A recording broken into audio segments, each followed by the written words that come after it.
Le podcast est une production de Stout. Alright. Hey, podcast numéro 2. On recommence ça parce qu'on va parler en même temps. Numéro 2. C'est bon. Yes, sir. Yes, sir. Yes, podcast que- numéro 3. Numéro 13. Yes. Yes. Enfin, je suis bien énervé, moi, de ce podcast-là. Ouais, Comme c'est notre deuxième invité, tout un athlète. Tout un athlète. vraiment. Puis je le pense vraiment. Théo Corboliou. Un athlète très impressionnant. Très complet comme athlète, bon dans tous les sports qu'il entreprend. C'est un gars que je connais depuis longtemps, un ami d'université à mon frère, avec qui il a parti des business avec mon frère. Et je voulais l'avoir sur le podcast. Depuis qu'on a l'idée de podcast, je savais que ça serait un très, très bon podcast de l'avoir. Tout un athlète qui se concentre maintenant plus sur la course à pied, mais surtout sur les ultra trails, qui sont des courses très longues. Il faut se préparer. Je pense. c'est Mais long. je pense pas que Théo se préparait trop. Ou Non. peut-être pas assez. Ben, ouais, c'est ça, pas au début en tout cas, puis vous allez le voir parce qu'il y a un parcours très intéressant justement. Mhm. Tu sais, né en France, parti pour le Québec à l'université, connu la course à pied quand même relativement tard, un peu short notice pour son premier marathon. Fait que tu sais, vous allez le voir, là, ils vont en parler en long et en large, mais on a parlé de bien des affaires. Ouais, quand même. Ben des affaires. Évidemment, le main piece de ce podcast-là, c'était de parler de son ultra trail qu'il a fait dans les Alpes, en Europe. Une course cinglée. De combien? Pour les malades. Pour Oh, combien? ouais. 160? Je pense que c'était 150 km. 150 km? 150 km. Non-stop. Fait que tu sais, comme, pensez, puis il va nous parler du dénivelé, là. Mais pour vous donner une idée, là, le dénivelé de ça, là, mettons, là, tu montes l'Everest, tu le redescends, tu le montes à moitié, tu le redescends, c'est le dénivelé qu'il a parcouru dans sa course. Là.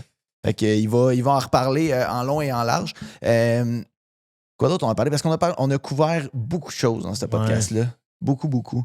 Mais je pense surtout son parcours, sa préparation pour cette course-là, puis aussi l'aspect mental en arrière de ça. Exact. Parce que courir il court quand même assez longtemps, pendant plusieurs heures. Ouais. Puis, Je veux pas vendre le punch. J'allais vendre le punch, je vais vous laisser l'écouter le puis podcast. l'aspect mental vient jouer après une couple d'heures. Là. Ouais. Ton mental, il embarque puis il dit arrête ça. Ouais. Arrête ça, t'es plus capable. Exact. C'est Fait que, c'est pas fait pour toi. mais Puis- pour vrai, à un moment donné, ces courses-là, oui, c'est physique, mais tu sais, je pense, puis ça, c'est mon opinion, là, mais il doit avoir, la plupart des gens qui abandonnent, ça doit être à cause de l'aspect mental. Sûrement. Hey, parce qu'il faut que tu sois crinqué rare pour courir pendant 150 km, mais pas sur du plat, là. Dans les Alpes, là. On en reparle, puis ça Ouais. me donne des frissons. Ça. Ouais. Fait que gros podcast Pas pour facile. vrai, c'était vraiment, vraiment le fun. Théo, il compte bien en plus, tu sais, il est très éloquent. Fait que je pense que vous allez aimer ça. Ça va être un bon podcast. Encore une fois, qu'est-ce qu'on veut leur dire? Il va y avoir un part 2. Part 2. Part 1, part 2. Aujourd'hui, c'est la Ouais. part 1 que vous écoutez. Ouais. La part 2 va suivre dans 2 semaines. Yes, sir. Fait que stay tuned. Ouais, stay tuned. Bon podcast. Puis, encore une fois, n'hésitez pas à nous écrire, nous donner des suggestions de personnes que vous voudriez avoir sur le podcast. Allez suivre nos pages, allez suivre notre page YouTube, Instagram, tout. On apprécie tout. Ouais, exact. Fait que bon podcast, la gang. Bon podcast. Yes, sir. On commence avec ça. Tiens. Ouais, comme ça. Ok, parfait. On dit bonjour et tout. on Faut-tu. dit- Bon, je suis prêt. La technique à tété. Ils s'en viennent chez nous tantôt, on va faire des games de ping-pong. Puis, oh, aïe. Les mains vont être Ouais. humides. Là, OK, quelqu'un qui écoute en ce moment puis qui sait pas de quoi on parle, c'est vraiment bizarre ce que tu viens de dire là, fait que je vais préciser. La technique à Théo au ping-pong, c'est de mettre de la buée sur sa raquette pour qu'il y ait une adhérence. Une bonne grippe. Une bonne grippe. petite couche d'adhérence. Ouais. Puis avec ça, tac, Étienne n'a aucune chance. Exact. Comme ça, tu gagnes. Ouais, exact. Fait que quoi, on peut commencer ça. C'est notre troisième podcast. Yes. Troisième. C'est hot. On commence à pratiquer, se roder. On commence à être pas pire, je pense. Puis, on reçoit Tété. Théo. Salut. Théo. Corboliou. Yes, sir. Fait que... Bienvenue sur le podcast. Merci, Yes. bien content d'être là. Merci les gars. Sur J'ai hâte le- de voir si vous êtes prêts. on est prêt. On a fait nos devoirs plus que les derniers... Attends, on va être transparent. Là. On a fait nos devoirs a deux, trois questions. plus que les derniers podcasts. Les derniers podcasts, on avait comme pas vraiment de... On s'était pas parlé avant le podcast. Mhm. Fait que... Quand t'arrives en retard aussi, ça l'aide pas. Oui. Ah, c'est ça, c'est une bonne. Je vais te la compter, celle-là. On avait un party avec nos amis. la veille, le samedi soir. Puis on avait un podcast à 10h le lendemain matin. Puis Antoine, qui est tout le temps à l'heure, puis genre à son affaire, on se dit, OK, on se voit demain à 1h avant le podcast, ici au studio. Puis le lendemain matin, je me lève, je l'appelle à 9h30 quand je suis en route vers... pas à 9h30, excuse. À 9h10 quand je suis en route vers ici pour lui dire que je vais être un peu plus tard que prévu. Là, ça tombe boîte vocale. Direct. Là, je suis genre, OK, c'est correct, ça part mal, mais c'est correct. Là, j'arrive ici, il est pas là, il est rendu 10h. L'invité arrive, moi, je vais voir l'invité, je suis comme, t'as-tu parlé à Antoine un matin? Genre, non, il me répond pas. Il m'appelle, il m'écrit, il répond pas. Réponse. Là, j'appelle sa blonde. Là, je flash, j'aurais dû l'appeler avant, là, mais j'appelle sa blonde. C'est Antoine qui répond, puis qui fait tabarnak. Mon cadran marchait pas. Allô? Mon cadran n'a pas marché. Fait que, en tout cas, il est arrivé en panique. Puis, il m'a appelé à 10h06 ouais. sur le cell à ma blonde. C'est là que je me suis réveillé, en fait. Il fallait être là, ici, à 10h. Il m'appelle à 10h06. Ouais. Puis, je suis parti de chez nous. Il devait être 10h15. Fait que j'ai pris un 8 minutes pour me préparer, prendre un bagel, puis partir. Puis j'ai appelé notre ancien invité qui est venu au podcast numéro 2. Oui. Puis il m'a dit ben excuse-moi, moi je suis retourné chez nous, je pouvais vraiment pas t'attendre, j'étais trop pressé, fait qu'on annule le podcast. Mais l'invité, il est avec moi, là. Il est genre ici, puis il est sur C'était une joke. speakerphone, Il me là, puis niaisait. il se fout de sa gueule. Là. Puis là, moi, ça fait 15 minutes que je suis réveillé. Tu bats triple. La joke, elle a pas passé. J'étais comme, OK, j'ai arrêté tout de suite dans mon char. J'étais comme, OK, je vais d'abord, je vais me coucher parce que Ok. ça va pas. Là. Ah ouais. Puis finalement, il me dit, ben non, je te niaise, Le je suis tour là, on démarre. t'attend, pas de Ouais. stress. Fait qu'on l'a attendu, mais c'est drôle parce que quand tu vas voir, si tu le regardes, là, le premier podcast, ben pas le premier, excuse, le deuxième, celui avec Casey, Antoine commence le podcast avec des petits yeux d'endormi. Ah là. ouais. Ah, il a encore les yeux croûtés. Là. Fait que ouais, ça a été la vérité ici la semaine passée. Fait que cette semaine, une meilleure Bon, c'est préparation. parfait. Ouais. Puis on l'a Ouais. fait là, on le fait en après-midi, comme ça on est sûr qu'Antoine il s'en Antoine est vient. réveillé, il est là. Tes yeux sont de taille normale, Antoine. Je suis Exact. confiant. Je suis confiant. Exact. Ça Toi, commence bien. Toi, là, t'arrives de Montréal. En J'arrive de bike. Montréal. Ouais. En bicyclette. Relax, tu sais. Ouais. Ben, C'est combien de temps, mettons? en fait, de Montréal, c'est genre 85-86 km. Mais moi, Ok. je suis parti de Laval. J'avais mon bike qui était à Laval. Donc, je suis Ok. allé à Laval. puis Ah, je suis il passé est pas là. parti de Montréal. Ouais, c'est rien. Ah, C'était ouais. genre 60 kilos. On était impressionnés, mais le moins. 60 kilos. 2 heures. C'est pas une... 60 kilos, 2 heures. Ouais. Mais en vélo de route, c'est pas vite, là. par le petit train du Nord. Par le petit train du Nord, tout le long. Tellement le C'est- fun, ça. C'est trop le fun, le petit train du Nord. Mais c'est où qui part, le petit train du Ouais. Nord? À Laval? Blainville. Laval, Ok. c'est un peu sketch. Tu fais de la 117 pendant genre 10 kilos, puis après ça, tu tournes Blainville, puis petit train du Nord.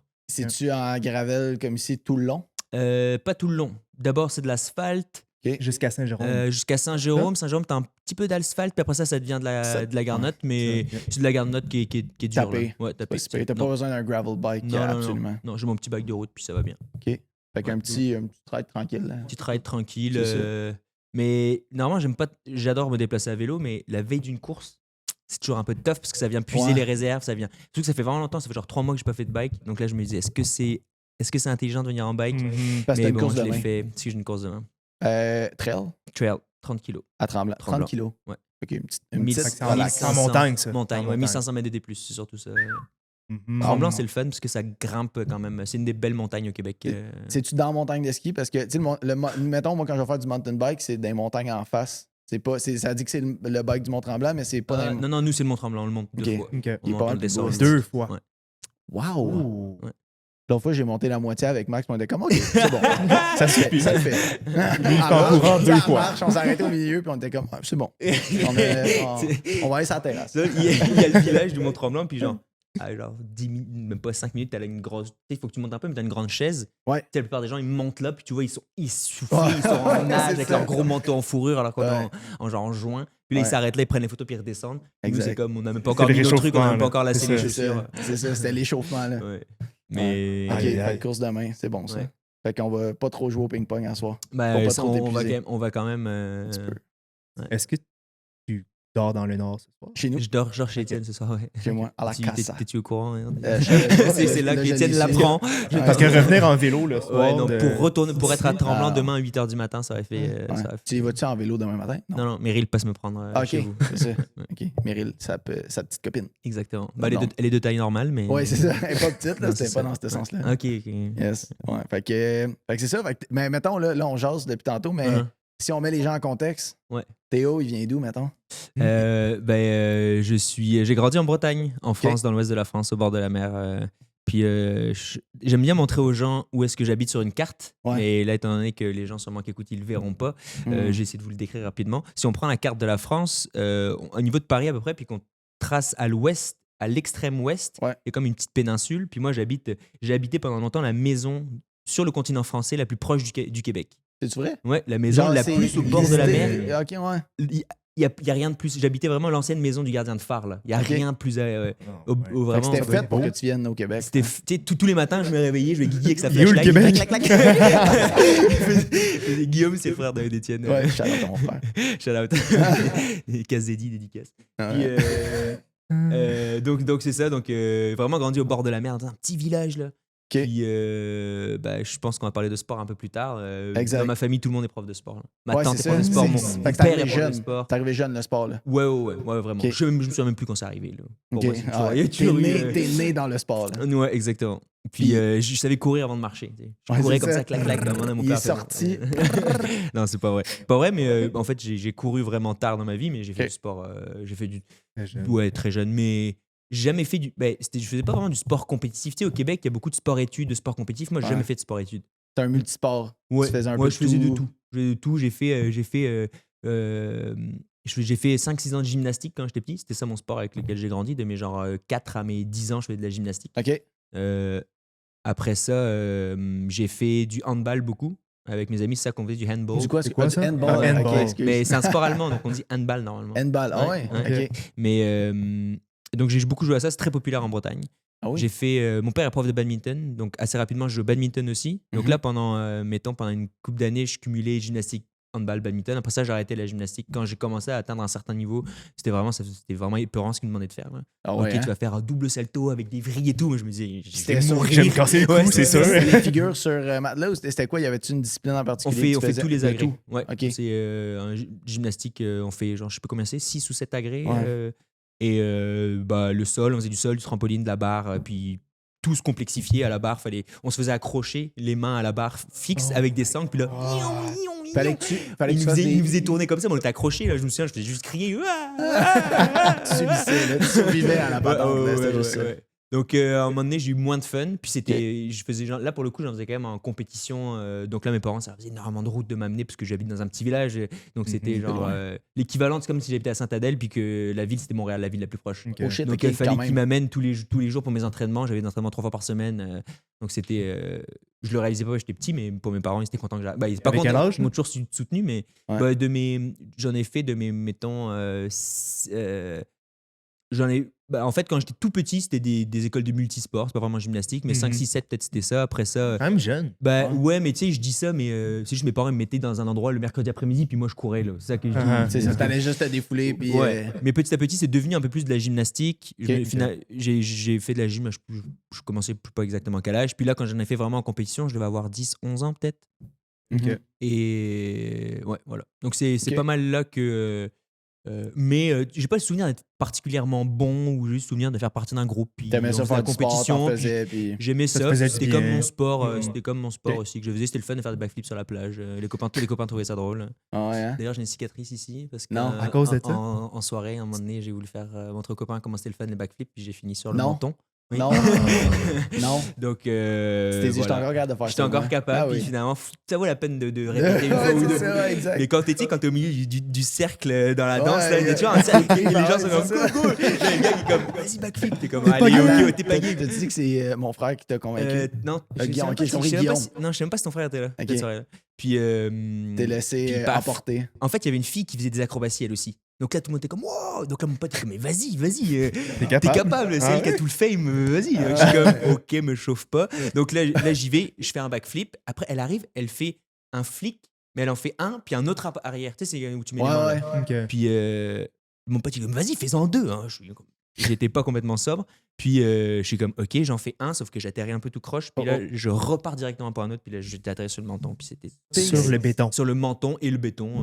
Les deux. Ah, Puis là, quand même ouvert, ça saigne partout. Je me relève, j'avais mal. Puis j'avais cassé un bout de dent et tout. Vraiment pas peu chaud, en plus. à ne pas reproduire chez vous. Ouais, c'est ça. Ouais, c'est ça. On n'encouragera pas le monde à le Non, faire, c'est mettons. ça. Mais outre des cassages de dents, ça vaut quand même la peine. C'était une bonne école, la gymnastique. T'es souvent confronté à de dois prendre des risques quand même souvent. Mhm. C'est un sport individuel, mais aussi d'équipe. Donc ça, c'était bien. On avait des épreuves où les points de chaque participant étaient cumulés donc pour avoir un score d'équipe à la fin. Puis c'est hyper complet. Tu apprends à tomber aussi, tu apprends à chuter, il faut vraiment que tu répètes longtemps des trucs avant d'y arriver. C'est pas comme un sport comme le tennis, mettons, où là, tu as juste un geste avec ton coup droit. Puis, non, c'est pas Ouais, vrai, c'est ça. tennis. Ouais, très simple. Très simplet comme simple, sport. ouais. Mais ouais, donc j'ai fait ça pendant un petit bout de temps. Puis après ça, quand j'ai arrêté, tous mes amis faisaient du handball. Donc là, j'ai commencé à jouer au handball. On jouait quand même compétitif, mais c'était vraiment le fun avec des amis. C'était plein de jeux contre d'autres petits villages autour. Ouais. Ça pendant 3, 4, 5 ans. Finalement, à la fin, on avait quand même une bonne équipe. On jouait.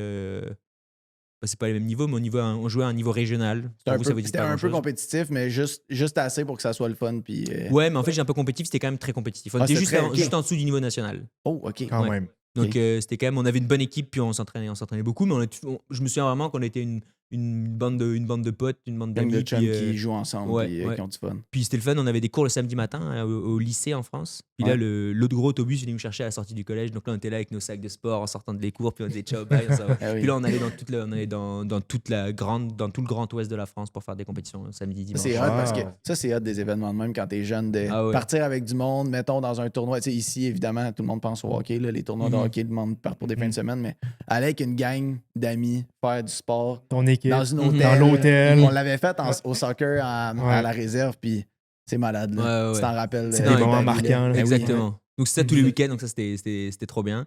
Vraiment hot. Puis après ça, j'ai quand même commencé à jouer au badminton avec mon père. Donc là, j'ai longtemps fait les deux. Une fois que j'ai arrêté la gymnastique, je fais badminton et handball. Puis au badminton, j'ai fait 2 fois les championnats nationaux. Mais universitaires, mettons. Universitaires. Donc pas... bon, bref. Donc, j'étais pas dans les meilleurs français, mais j'étais dans les bons français universitaires. Ouais. Puis, j'ai fini 2 fois 4e. Donc, ça, c'est un petit peu. Mais ça, c'est vraiment. C'est devenu mon sport quand même. J'ai joué quand même longtemps au badminton, puis c'est devenu mon sport. On a joué au badminton ensemble au Sepsum? Ouais, on a joué au Sepsum. Ouais, puis tu m'as sûrement genre. T'as pas mis beaucoup de points, mais si t'en souviens pas, c'est que j'étais pas. Mon cerveau a voulu oublier cette expérience-là, je pense. Mais c'est la première fois que je jouais avec Guillaume. Guillaume m'avait dit j'ai jamais perdu un match de badminton. Guillaume, c'est ce soir que ça va arriver. C'est aujourd'hui que ça va arriver. C'est la phrase la plus Guillaume au monde. Là. Mais... Il pense qu'il bat tout le monde dans tout. Là. Mais... Tu l'as battu combien? Je sais plus, mais... 21-4. J'aurais aimé ça qu'ils disent 21-1 juste pour comme dire le score pour que tout le monde y soit exposé devant tout le monde. J'aurais aimé ça. Mais ouais, donc j'ai quand même joué longtemps au badminton. Puis après ça, quand je suis arrivé au Québec, en fait, là, j'ai pas mal... en fait, avant ça, j'ai fait de la classe préparatoire. Après, j'ai fait des études scientifiques en France. Puis après ça, en gros, en France... comment je vais raconter ça rapidement? Pour intégrer les grandes écoles de commerce ou les grandes écoles d'ingénieurs, il faut que tu fasses 2 années, un peu comme 2 années qui s'appelle la classe préparatoire. C'est 2 années très intenses d'études pour accéder aux meilleures écoles. C'est comme un peu le cégep ici? C'est comme le cégep, mais tu as le choix de le faire ou pas le faire. Si tu veux, tu peux aller directement à l'université. C'est quoi l'avantage? C'est qu'il y a certaines écoles, pour que tu y accèdes, tu es obligé de faire ces 2 années. Okay. C'est un peu comme des Jeux Olympiques de l'école. Oui. C'est genre, il faut que tu étudies vraiment, vraiment fort. Tu as des cours de 8h le matin jusqu'à 16-17h le soir. Puis après ça, à 18 et 19h, tu as des entretiens one-on-one avec les profs qui te posent des petites questions tricky. Puis là, Fait que c'est vraiment pas comme le cégep. Non, c'est pas comme le cégep. On n'a pas ça, mon cégep. Non, c'est ça. Donc, pendant ces années-là, en fait, j'étudiais tellement que je pouvais plus pratiquer les sports que je pratiquais avant. Donc là, je me suis mis à faire des arts martiaux. Pendant 2 ans, j'ai fait du Chung Kwang Kidao, ça s'appelle. C'est comme un Muay Thai vietnamien. C'est comme combat debout, là. Ouais, debout et au sol. Et au sol. Fun, ouais. Fait qu'un genre de mélange de Muay Thai et de Jiu-Jitsu. C'est comme du MMA, mais avec un peu plus de règles. Genre, t'avais pas le droit de frapper dans le triangle facial directement comme ça. T'avais pas le droit de faire des frappes au sol. T'avais pas le droit. C'était quand même plus réglementé. Mais c'était combat. Le combat, il commence debout, pied-point, coup de genou, tête, si tu veux. Puis après ça, projection au sol, puis combat au sol un petit peu. Ouais. Mais tu mets jamais un coup de boule, là. T'as beaucoup plus de chance. Mais c'est autorisé, mais c'est pas très stratégique, je te recommande pas. Fait que les arts martiaux. Avant de venir au Québec, à peu près quand tu fais le. C'est ça, en prépa. Donc de 2009 à 2011. C'est facile. Non, de 2011 à 2013, pendant ces 2 années-là. 2011, 2012, je suis arrivé en 2013. Ah, t'es arrivé en 2013? Ouais. À l'âge de? À l'âge de 20 ans. 20 ans. Pour l'université. Ouais, pour l'université.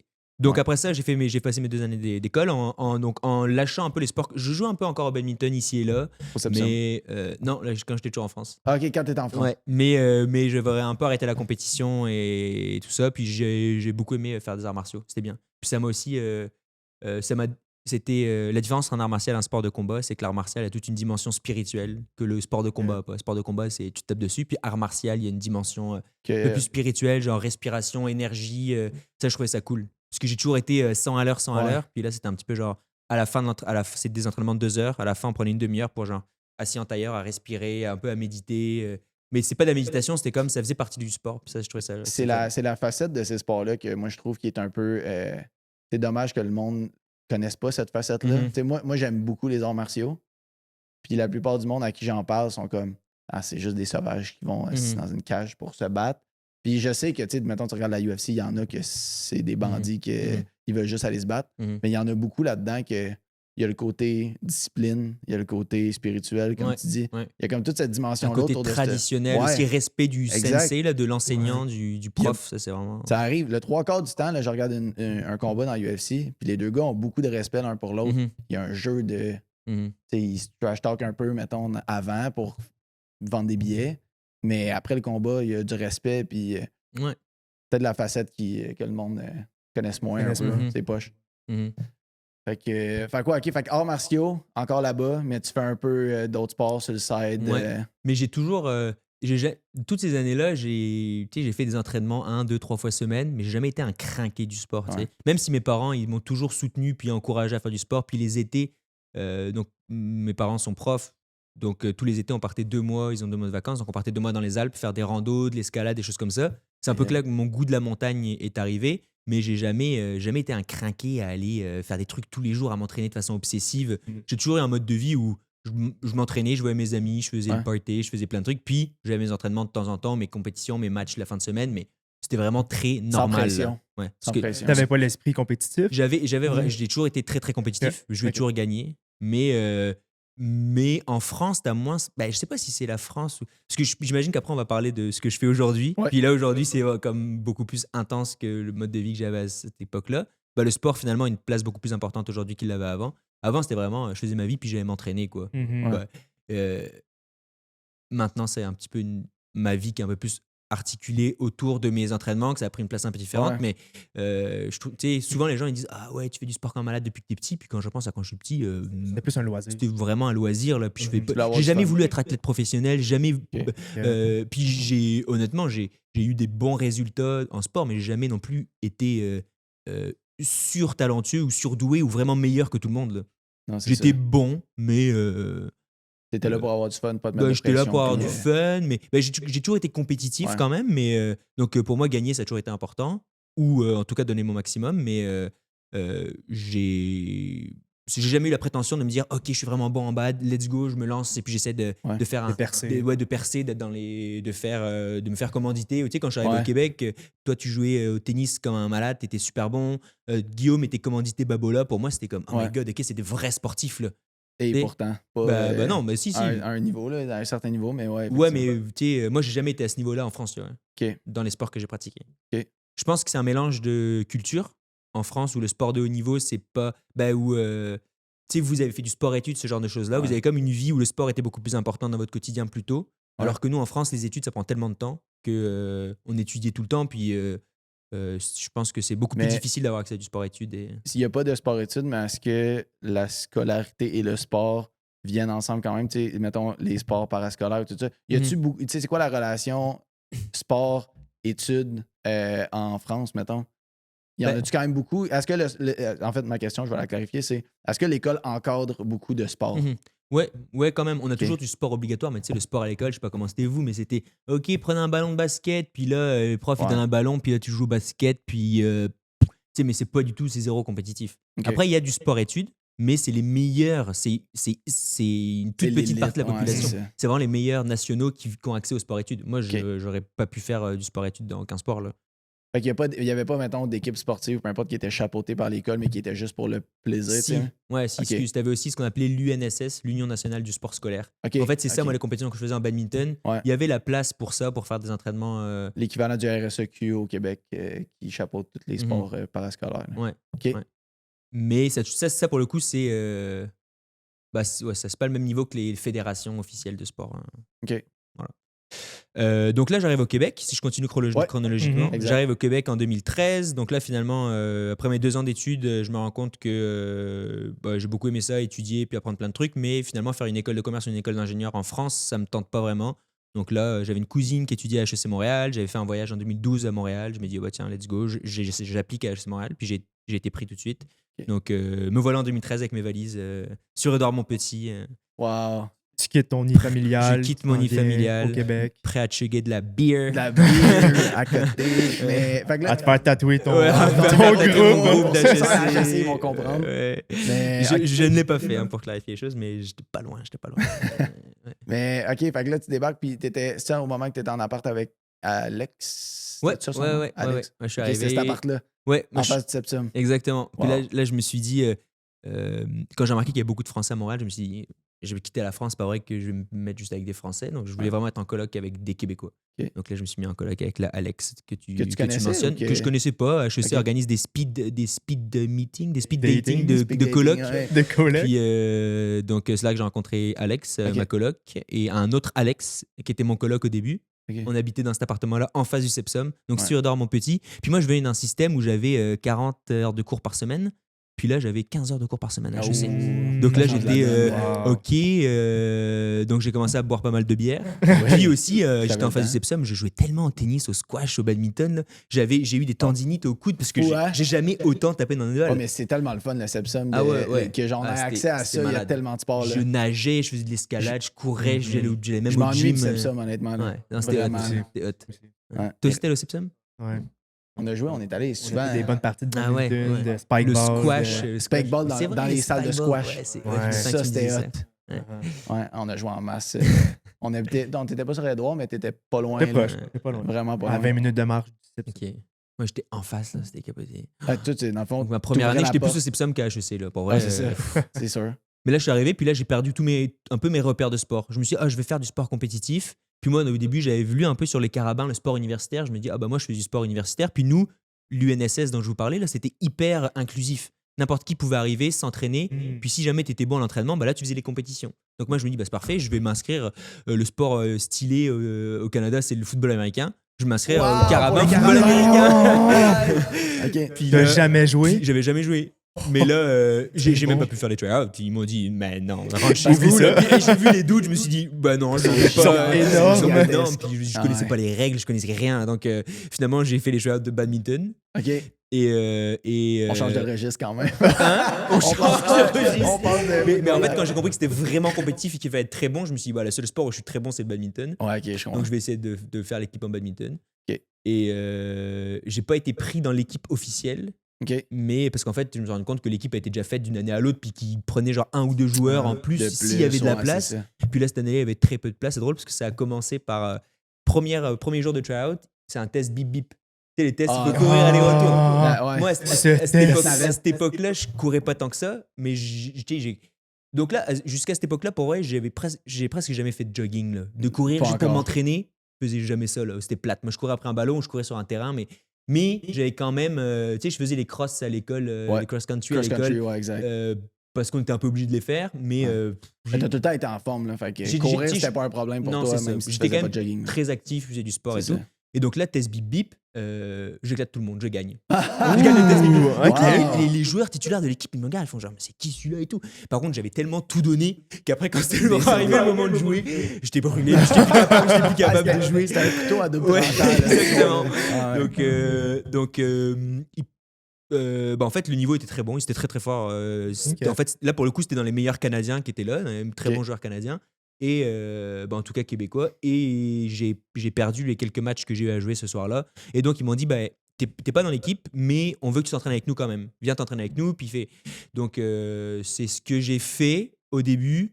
Mais en fait, après ça, quand j'ai découvert la vie de HEC, un peu les parties et tout, j'ai un peu moins été aux entraînements.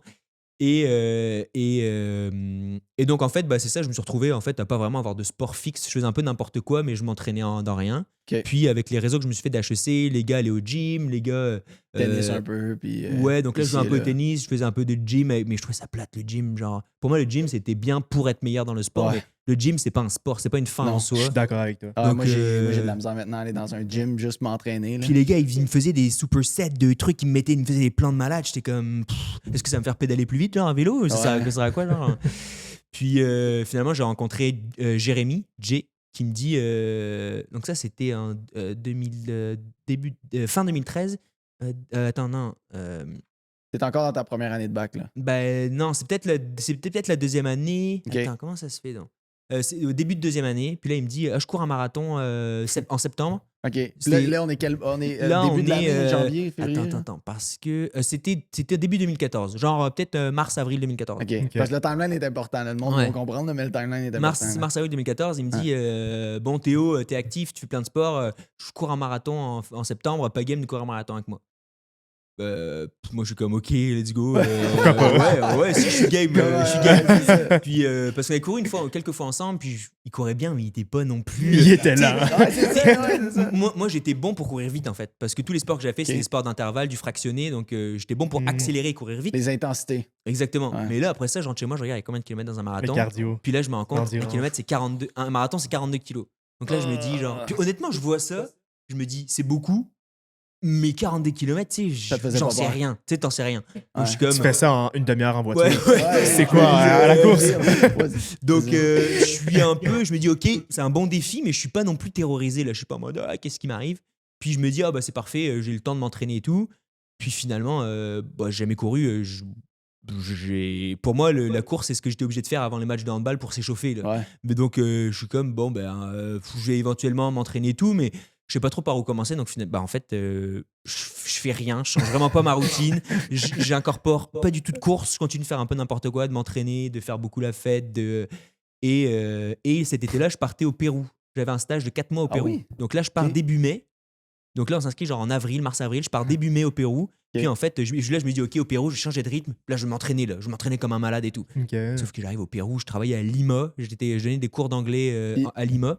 Je peux te faire juste une petite parenthèse Ouais, sur vas-y. Lima? Est-ce que, là, c'est mon frère qui m'a raconté ça, puis je sais pas si l'histoire est vraie. Est-ce que c'est vrai qu'ils t'ont pris pour Harry Styles, puis qu'ils t'ont genre ovationné dans le gym? Non, j'arrive là-bas, puis tout le monde pensait que j'étais One Direction. Là. Tout le monde pensait. Et puis le pire, c'est que mon dernier jour, j'ai dû chanter une chanson de One Direction Non, devant toute la classe, devant non. tout le monde. Parce que c'est quoi, ils te croyaient pas Il que croyait. t'étais pas lui? Non, mais j'étais comme une. C'était comme une. Tu sais, c'est aussi dans une autre langue. C'était. Il savait que j'étais pas Harry Styles, là, il savait que j'étais pas One Direction, Il mais. était juste trop content que tu y ressembles. Fait que... Je sais pas, ouais. Il répétait ça tout le temps. Quand j'entrais dans les couloirs, tout le monde pensait que j'étais Harry Styles. C'est One Direction. C'est One Direction. Ouais. Il voulait que je signe des autographes. Mais non, arrête. Si, je te promets. J'étais tellement gêné. Ah, c'est J'étais bon. Comme, non, je pas signer. Non. Ah, c'est parfait. Bon, excuse, je voulais pas te Non, non. briser dans ton élan, mais je trouvais ça bon. Et donc, je suis arrivé au Pérou. Donc là, en fait, Lima, c'est une ville, c'est terrible. C'était vraiment le fun comme expérience, mais c'est une ville où il y a énormément de monde, et il y a énormément de voitures, il y a énormément de trafic, et c'est pas du tout une ville pour les piétons ou pour courir, quoi. Donc moi, je me disais, c'est bon, je travaille à 20 km, je vais aller en courant tous les jours, demi-marathon pour y aller. Puis, en fait, c'est impossible de courir. Il n'y a pas de trottoir, il n'y a rien. C'était donc. C'est dangereux. C'est dangereux. Donc en fait, j'ai pas du tout couru. Ok, J'ai pas du zéro. tout couru. Puis en fait, là-bas, j'ai rencontré aussi, on était tout un groupe de profs qui venaient partout dans le monde. Donc il y a plein d'activités et tout. Je voulais pas être le relou qui fait de la course. Donc, Ouais, c'est ça.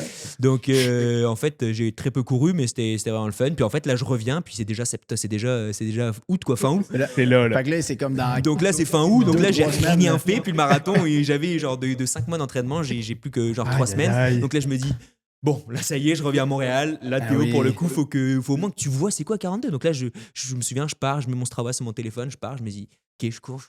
Puis en fait, les problèmes des débutants, à cette époque-là, je ne savais pas, mais c'est que quand tu es quand même bon en sport, que tu fais plein de sports et que tu as l'habitude de courir vite, en fait, tu comprends pas qu'il faut courir doucement pour courir longtemps. Mmh. La Donc là, moi, je gestion, pars la en gestion de la courant, vitesse, ouais. en courant genre beaucoup trop vite en fait. Mais pour moi, c'était pas vite parce que quand je courais 10 kilos, je pouvais courir 10 kilos en genre 40 minutes. Ouais.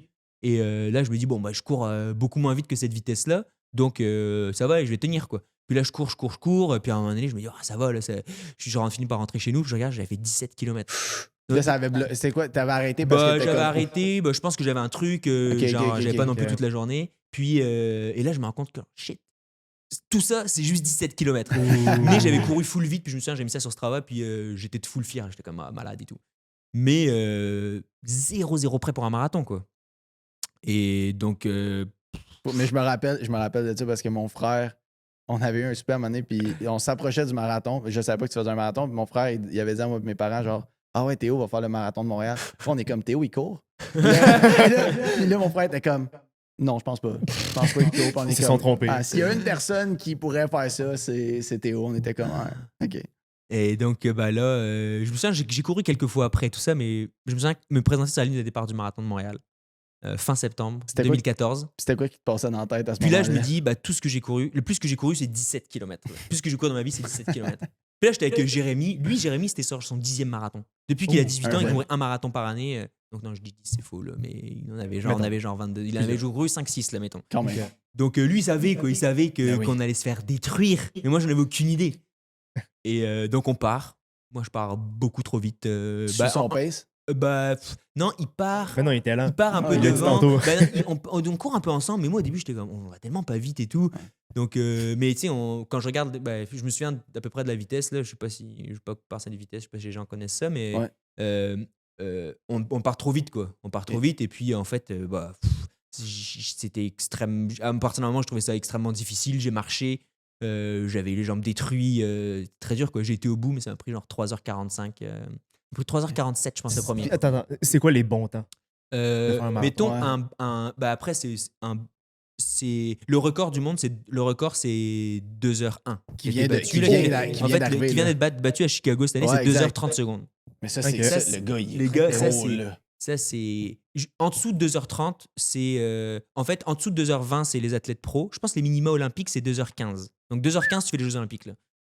Moins de 2h30, t'es un excellent athlète élite. Là. T'es pro ou pas pro, mais tu t'entraînes. Genre Mathieu Blanchard, Ouais. lui, il a fait 2h32, marathon de Paris. Donc 2h30, c'est très bon, je pense, 2h32. 2h30. Lui, c'est un Christi Attends, coureur 2h30, aussi. Là. peut-être moins que ça. Peut-être qu'il a fait 2h. Entre 2h25 et 2h30. Ouais, Donc là, c'est des coureurs, c'est des athlètes Élite, professionnels là. ou des très très bons amateurs. Ouais. Après ça, entre 2h30 à, mettons, en dessous de 3h, c'est très bon. Là. C'est quelqu'un qui s'entraîne régulièrement, Ok. c'est un très bon amateur. En dessous de 3h, en fait, les meilleurs marathons au monde comme Boston, le marathon de Boston, qui est un des plus grands marathons du monde, pour être qualifié au marathon de Boston, il faut faire moins de 3h pour notre tranche d'âge. Donc les gens qui courent Boston, en fait, Pour notre tranche pour d'âge. notre tranche d'âge. C'est Plus ça. t'es vieux, plus tu peux être lent. Ok. Mais pour les gens en dessous de 30 ans, je pense que J'ai un collègue qui est Jean-François, que tu connais. On le salue.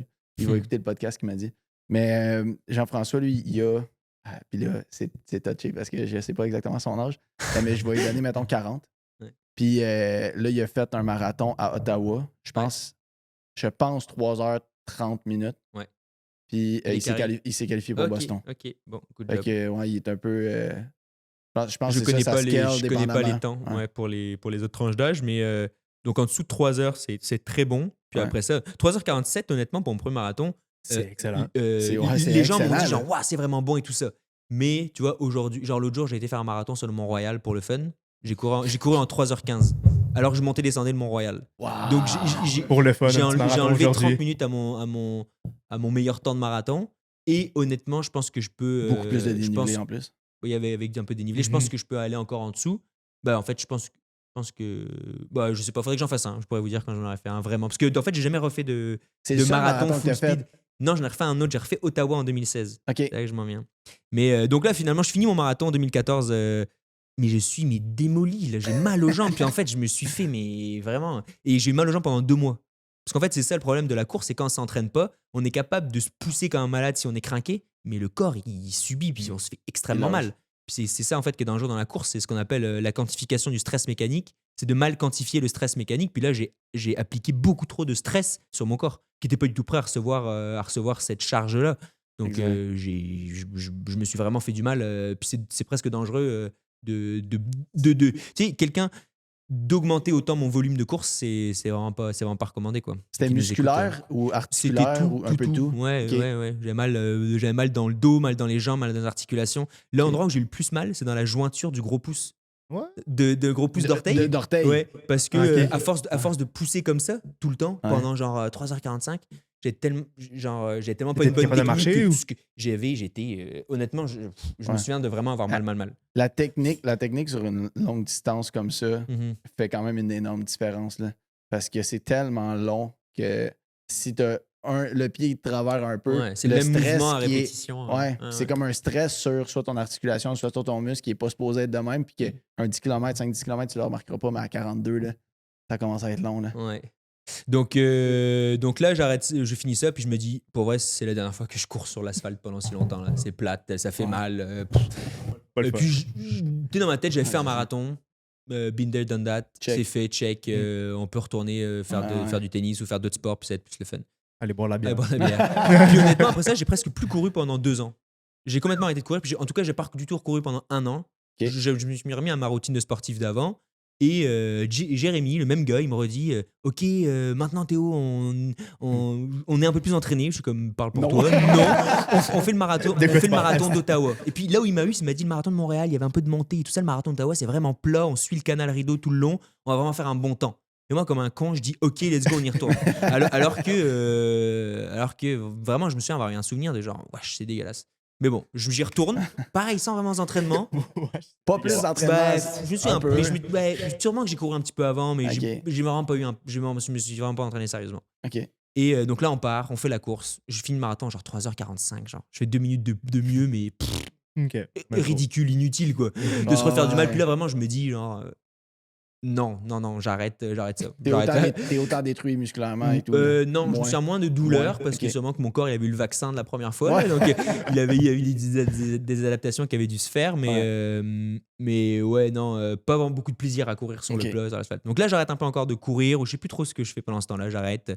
Puis là, il me dit en 2018, donc 2 ans plus tard, il me dit Ok, on s'inscrit puis on fait une Spartan Race cette fois-ci. Il me dit on fait une Spartan Race ultra, 45 km. Non, 55 km. Donc là, je me dis, mais là, il me dit c'est dans la montagne, c'est le fun. Puis je lui disais dit que tous les étés, moi, j'allais faire de la rando. Ouais. Puis en fait, ça, c'est quelque chose que j'ai vraiment gardé dans ma vie. Que dès que je partais en vacances, je cherche toujours à faire des randos, à monter des volcans, à faire des grosses randos. J'ai fait mon échange à Singapour, en Asie. Puis tous les week-ends, je cherchais à, OK, c'est où les plus gros volcans, c'est quoi les grosses montagnes. J'ai toujours aimé ça, monter les montagnes. Ok. Donc là, je me dis, OK, ça va être le fun. Sauf que pareil, classique Théo, ma vie, elle continue. Puis là, je me dis, quand même checker c'est quoi une Spartan Race. Puis là, je me rends compte que c'est 55 C'est quoi la kilos, différence mais il y a avec un aussi marathon? 50 obstacles. Donc là, je me rends Ouais. compte qu'il faut lever des sacs, jeter des trucs, porter des trucs, machin. Donc, à côté de ça, quand même, il y a toute une période de ma vie où j'ai fait, en fait, depuis que je faisais du handball, on faisait beaucoup de renforcement musculaire, push-up, pull-ups, abs, tout ça. Puis ça, c'est quelque chose que j'ai gardé tout le long de ma vie, en fait. Ok. Peu importe le sport que je faisais, j'avais toujours une routine où quelques fois par semaine, chez moi, je faisais des push-ups, pull-ups. 10 minutes par-ci, 10 minutes par-là, mais Ouais. j'ai toujours eu une forme, une base musculaire, gainage, tout ça, que j'entretenais. Donc en fait, ça, ce qui m'a motivé pour la Spartan, je me suis entraîné comme un malade à faire des push-ups et des pull-ups. Ah ouais. J'ai fait, là, j'étais en mode calisthénique, là. Je regardais des vidéos, puis je me Nice. mettais des muscle-ups tout le temps. J'étais tout le temps en parc en train de faire des push-ups, pull-ups. Donc c'est pour ça que j'ai été sérieux dans cet entraînement-là, OK. mais j'ai pas couru plus. Mais pas, c'est ça, pas plus de courses. Pas plus de courses. Mais en fait, donc là, on arrive, c'était à Stoneham. Et en fait, genre 2 jours avant, mon frère me demande c'est combien de dénivelé. Puis moi, le dénivelé, je savais pas c'était quoi. Dénivelé, en gros, c'est l'élévation, le gain de combien on monte de mètres dans la montagne. Parce que, en fait, c'est un indicateur qui est hyper important. Parce que c'est pas pareil, courir 30 km sur le plat et courir 30 km avec 3000 mètres de dénivelé, c'est pas du tout la même Deux vitesse, games c'est pas du tout le complètement même différents. temps que tu passes dans la montagne. Et en fait, là, c'était 55 km et c'était 4500 mètres de dénivelé. Ça, c'est énorme. C'est genre le Mont Blanc. C'est genre monter le Mont Blanc. Wow. Monter la plus haute montagne d'Europe, presque. Ah ouais. C'est ça, Mont Blanc en Europe. Ouais, le Ah, Mont pas Blanc. le Non, Mont ouais, Blanc ouais, ici, ouais, là. C'est pas une grosse montagne. Mont Blanc en Ouais, Europe, là, le vrai. le toit de l'Europe, là, la plus Ah grosse ouais. montagne d'Europe. Mhm. Et donc ça, je dis ça à mon frère, il fait mais c'est énorme, Théo. Puis moi, je connaissais rien, je me rendais pas compte. Donc là, en fait, ce qu'on faisait, c'est qu'on montait les pistes de ski, straight up, on redescendait, on montait, on redescendait. En fait, Straight, c'était pas de 55 zigzag, là. c'était 55 km de monter et descendre les pistes de ski de Stoneham. C'était OK. c'était extrêmement difficile, Ouais. mais en fait, moi, j'ai ressorti mes skills de randonneur, puis ça s'est super bien passé. On finit, genre Jérémy gagne. Jérémy finit deuxième, on s'était inscrit Wow. genre en open. Ouais, c'est solide, là. On s'était inscrit open, puis tout compris avec les élites et tout, Jérémy finit 2e, puis moi je finis genre 6e. Donc là, on se rend compte, genre, Très bon peut-être résultat. que là, il y a quelque chose. Là, Ah peut-être oui. que là, il y a quelque chose. Et ça, c'était vraiment le fun. C'était dur, ça m'a pris 10 heures, mais c'était vraiment cool. Là, j'ai vraiment aimé ça, être dans la montagne, te dépasser, marcher, avoir des moments intenses où tu marches vraiment power hike, vraiment fort dans la montagne. Après la descente, où tu peux relaxer un peu le cardio et tout. J'ai vraiment trouvé ça cool. Puis tous les obstacles, ça rendait ça ludique, en fait. Ouais. Donc, j'ai vraiment trouvé ça le fun. Puis quand tu dis après, tu t'es rendu compte, OK, là, il y a peut-être quelque chose là. Ouais. Est-ce que, parce qu'on parlait tantôt quand tu étais jeune, Mhm. oui, tu étais compétitif, mais tu n'aspirais pas à vouloir performer tant que ça à un niveau comme plus sérieux. Ouais. Est-ce que quand tu dis que là, tu sentais qu'il y avait quelque chose, là, tu disais, hey, ça, j'aimerais peut-être ça, pousser la note un peu, il y a un potentiel, ou tu étais encore dans on le fait pour le fun, on veut avoir des bons résultats, mais on le fait pas avec un but ultime. Tu sais. Je me suis pas dit, OK, là, je vois quelque chose, let's go, je me mets à un entraînement sérieux, puis j'essaie de devenir très bon. Okay, Mais tu vois, depuis que je suis petit, j'entrais sur un terrain de badminton, j'entrais sur un terrain de handball. Dans ma tête, je gagnais, c'était sûr. Là. Il n'y avait aucune chance. Là. Ouais. Puis en fait, je pense que pourquoi j'ai commencé à développer un cardio et des habiletés cardiovasculaires, c'est que terrain de badminton, je voulais pas que le volant il tombe. Il n'y avait aucune chance que le volant tombe. Donc là, je courais, là, mais partout pour. Vraiment, j'étais craqué, puis je voulais vraiment pas perdre. Là. Ouais. Donc, j'ai jamais voulu être champion du monde ou champion de. Non. Mais quand j'étais sur un terrain, c'était la victoire ou sinon rien. Quoi. Ouais, c'est ça. Et. Ce qui arrivait pas tout le temps, mais bon. Donc là, je finis ça, puis non, je me dis pas genre, ah, ok, là, je veux vraiment mettre des efforts là-dedans, puis essayer de pousser ça, mais je me dis, ah, bah, je pense que pour l'entraînement que j'ai fait, par rapport au résultat que j'ai eu, je pense que j'ai du potentiel là-dedans. Ouais. Puis, surtout, je pense que par rapport à un marathon, j'aime vraiment ça. Ça rejoint genre la randonnée que je faisais avec mes parents quand j'étais jeune, ça rejoint un effort en nature, puis c'est la première fois que je bougeais pendant 10 heures de temps sans m'arrêter. Puis j'avais vraiment, je sentais que je me sentais bien, puis j'avais vraiment aimé ça. Okay. Donc, et aussi quand même en parallèle de ça, j'ai fait pendant 1 an et demi, 2 ans, dans ces années-là, peut-être 2015, 2016, à un moment donné, j'ai fait du jiu-jitsu, mais intensif, là, comme un malade. Là. J'ai fait 2 fois par jour. À côté de chez nous, il y avait des instants de jiu-jitsu. J'avais l'entraînement du matin, l'entraînement du soir, tous les jours, puis je trouvais ça incroyable. Intense, le jiu-jitsu, donc là, il y avait cette période-là où je faisais les deux en même temps, où je faisais du jiu-jitsu, surtout l'hiver, puis l'été, je faisais de la course. Ouais. Pour ceux qui ne connaissent pas le jiu-jitsu, mettons, si tu résumes ça vite. Le jiu-jitsu, c'est un art martial, mais de combat au sol. Ok, ouais, c'est ça. La soumission. C'est beaucoup de soumission, des clés, des étranglements. Puis, je suis peut-être un peu biaisé, mais les gens disent que c'est l'art martial le plus puissant parce que, en fait, tu es capable de mettre fin au combat, en fait, de casser des bras, de disloquer les épaules, d'étrangler les gens. On le fait pas en entraînement, là, on s'arrête avant, mais en fait, et souvent les UFC, les matchs de UFC, ça se finit en jiu-jitsu. Ceux qui sont bons en jiu-jitsu dans UFC là, sont durs à battre parce que dès que tu es rendu au sol contre eux autres, là, c'est comme tu peux pas te sortir de là. Khabib Nurmagomedov. Ouais, il finit tout et en lutte, là, il prend les gens par derrière, il les amène au sol. Puis il luttait avec des ours quand il était jeune. Je sais pas si vous avez déjà vu la vidéo, là, mais il lutte littéralement avec un ours. En Russie. Évidemment. Non, mais c'est le genre de vidéo que tu vois, mais ça, tu es comme, oui, ça vient de la Russie. En Russie. Mais donc là, il y avait un moment donné où finalement, je faisais un peu les deux sports, puis je me souviens d'avoir eu un déclic à un moment donné de me dire, je pense, j'aimais beaucoup le jiu-jitsu, mais il y avait aussi j'avais pas envie d'avoir des grosses oreilles, puis il y avait beaucoup de gens qui se faisaient mal aux épaules, aux coudes, quand même aux genoux. Puis là, je me disais, je me souviens de me dire à un moment donné, il faut un peu que tu choisisses. Parce que là, je commençais à faire beaucoup de sport, puis à ce moment-là, on était entrepreneur avec Guillaume, ton frère. Ouais. Donc là, on faisait un peu notre horaire. Donc là où avant, j'avais toujours un horaire d'étudiant ou avec une job à côté et tout, je faisais un peu du sport quand je voulais. Bah là, je pouvais vraiment faire, si je voulais du jiu-jitsu tous les jours, à tous les entraînements de la journée, je pouvais. Quoi. Puis c'est un peu ce que je faisais. Okay. Donc là, c'est peut-être là que j'ai commencé à être un peu craqué en me disant, en fait, je me rends compte que plus je m'entraîne, meilleur je suis. Parce qu'avant, mes parents ne m'avaient pas du tout poussé à avoir un rythme de sportif élite. Je m'entraînais le soir à un entraînement, puis c'est tout. Là, après ça, Alors que là, en fait, maintenant que j'étais vraiment libre dans mon horaire, avec ma business et tout ça, je me rendais compte que j'aimais ça, m'entraîner beaucoup, puis que je progressais plus. Quoi. Mais après 2 ans de jiu-jitsu, je me disais, je me disais, tiens, je vais peut-être essayer de mettre un peu plus d'efforts sur la course. Puis quand même, après cette course-là, j'avais vraiment trouvé ça le fun. Je pense qu'on commençait à faire quelques petites courses de trail ici et là. Avant, il y avait Mec qui organisait des courses, ça coûtait vraiment pas cher, un peu partout au Québec. Ils faisaient des petites courses au Mont-Royal, à Saint-Donat, un peu partout. Et puis je pense que j'en faisais un petit peu ici et là. Donc là, je commençais à faire un peu de courses de trail, mais sans vraiment entraînement régulier. Mais je faisais des petites courses de temps en temps. Sans structure tant que ça dans ton entraînement. Ouais. Okay. Après ça, la Covid arrive. Et en fait, là, pour le coup, là, l'emploi du temps s'ouvre vraiment beaucoup. Donc là, je me dis, je vais m'inscrire à une course. Donc là, où j'étais déjà inscrit, je m'étais inscrit à la course Arikana, l'Ultra Trail Arikana du Canada, 80 km. Ouais. Et puis là, pour le coup, 80 km, là, ça m'a fait peur. Là, je me suis dit, OK, maintenant, je vois comment ça fait mal un marathon, je vois comment ça fait mal un 50 kg. 80 kg, là, si je veux passer au travers, il faut que je m'entraîne. Et donc là, j'ai commencé à suivre un petit plan d'entraînement que j'avais téléchargé sur Internet. Puis, en fait, un plan qui me conseillait de courir un peu tous les jours avec des fréquences cardiaques ou d'avoir des entraînements, vraiment d'avoir une structure d'entraînement un peu plus intelligente avec des entraînements relax, des entraînements d'intervalle, des longues sorties. C'est ça. Donc, je commence à mettre en place cette routine-là. Ok. Puis là, avec la Covid, j'avais vraiment le temps de faire ce que je voulais. On avait toujours la business, qu'on continuait de travailler fort dessus, mais je pouvais aller courir 2 heures le matin si je voulais, quoi. Fait que l'horaire de réussir à travailler mais de t'entraîner en même temps, ça marchait quand même bien.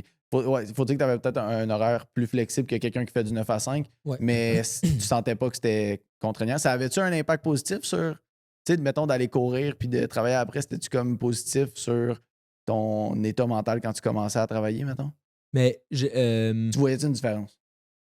je pense que, en fait, je l'ai vraiment vu clairement, cette différence-là, plus tard. Ok, Étant donné ok. que là, tu sais, notre horaire de travail était vraiment bizarre. En Ouais. fait, on faisait vraiment ce qu'on voulait. C'est ça. Donc, à partir du moment où quand après ça, j'ai eu un horaire un peu 9 à 5 et que là, je m'entraînais avant, ça a été. Et puis aussi, au début, je dis que je m'entraînais sérieusement, mais c'était beaucoup plus sérieusement que ce que je faisais avant, mais c'était toujours un petit peu n'importe quoi, mais avec un peu de structure quand même. Mais donc, j'ai pas vraiment vu d'effet tout de suite. Et puis surtout que je faisais quand même toujours du sport avant, donc c'est pas comme si j'étais hyper C'est ça, sédentaire. c'est et ça. que- C'est ça. mais plus tard, cet effet-là, je l'ai vraiment vu. Ok.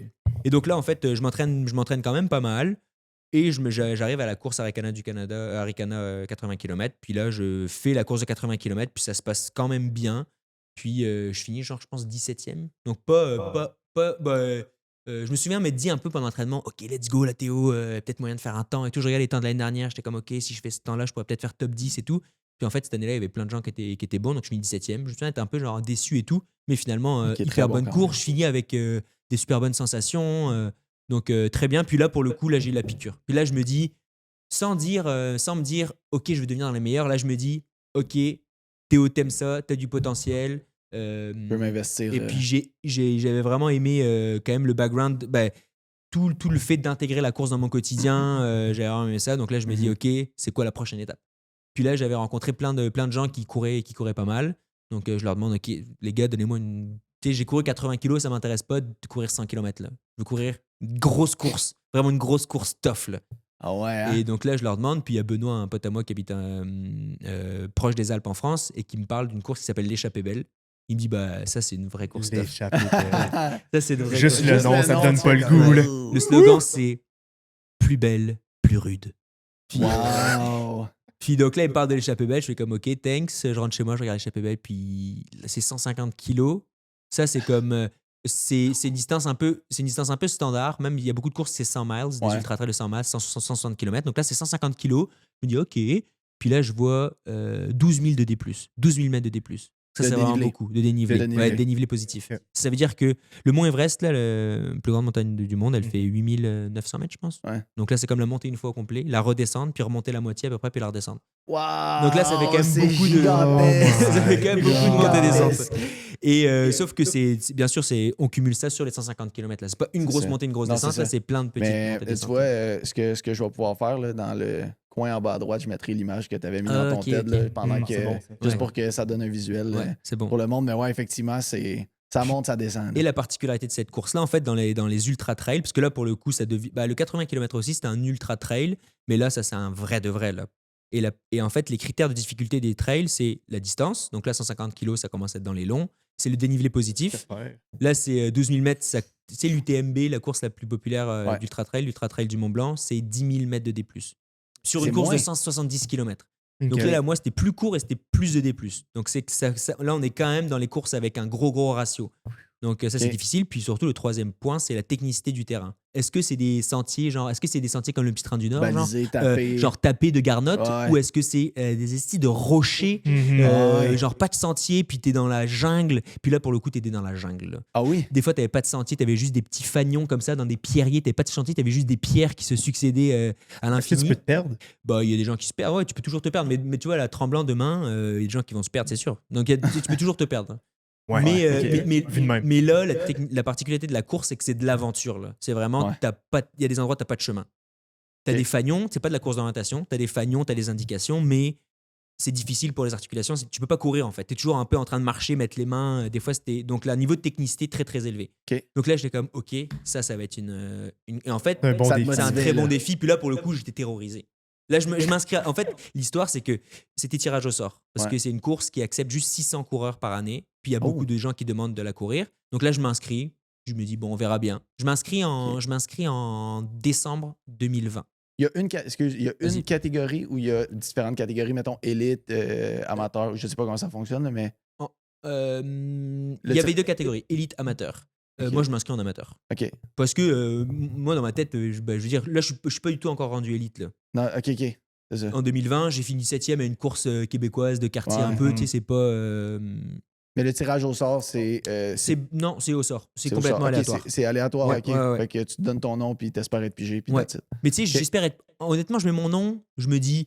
Voilà, mais j'espère pas vraiment être pigé. Au début, c'est un défi avec mon frère. On dit, OK, on le fait et tout. Mon frère, il fait, ouais, non, pas le temps et tout. Bon, bah, moi, je le fais. Je me dis, bon.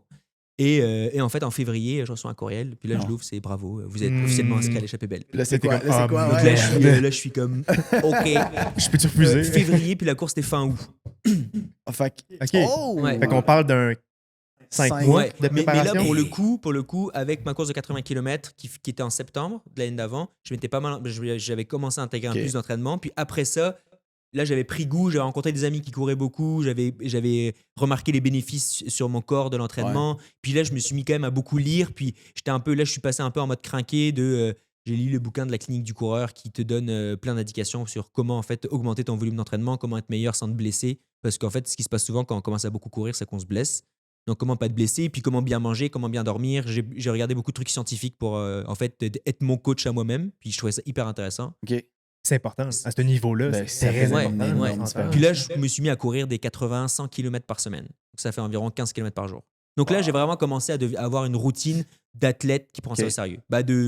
Tu sais, je me dis, avant, je me considérais pas vraiment comme un coureur. Puis après cette course-là, je me considérais comme un athlète multisport qui fait de plus en plus de courses. Puis à partir de ce moment-là, je me suis aussi rendu compte que si je veux être bon en course et qu'il faut que je cours 15 km par jour, 1 heure et demie, 2 heures par jour, suivant si je vais en montagne ou pas, ben, je peux pas faire du vélo, du tennis, badminton, tout ça. Puis donc, Ouais, c'est j'ai ça. un peu enlevé tous les autres sports puis pour me focusser sur le vélo puis la course. Puis quand tu sais, parce que ça, c'est intéressant. Là, je pense que quelqu'un, mettons, qui écoute puis qui peut-être veut amener faire des courses comme ça, ton entraînement que tu faisais, de ce que j'en comprends, t'as pas été voir un club de course ou un coach en particulier.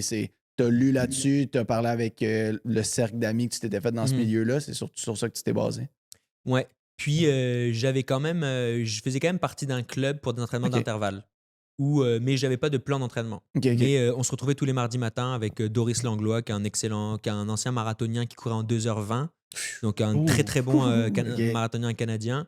Et qui coach des centaines d'athlètes à Montréal. Puis en fait, ce qui est le fun de ça, c'est qu'on se retrouve, on est 80 sur une piste d'athlétisme, puis on fait nos intervalles tous ensemble, puis lui Très est là, cool. il nous crie dessus. Donc ça, c'est cool. Parce que c'est chiant de faire des intervalles. Crie dessus. C'est chiant de faire des intervalles tout seul. Tu sais, tu te Ouais. motives, tu regardes ta montre, t'es comme OK, 30 secondes d'accélération. Alors que là, quand il y a quelqu'un qui siffle et puis que t'as En le gang. temps et tout ça, que t'es plein, que tu suis quelqu'un qui court plus vite, c'est plus le fun.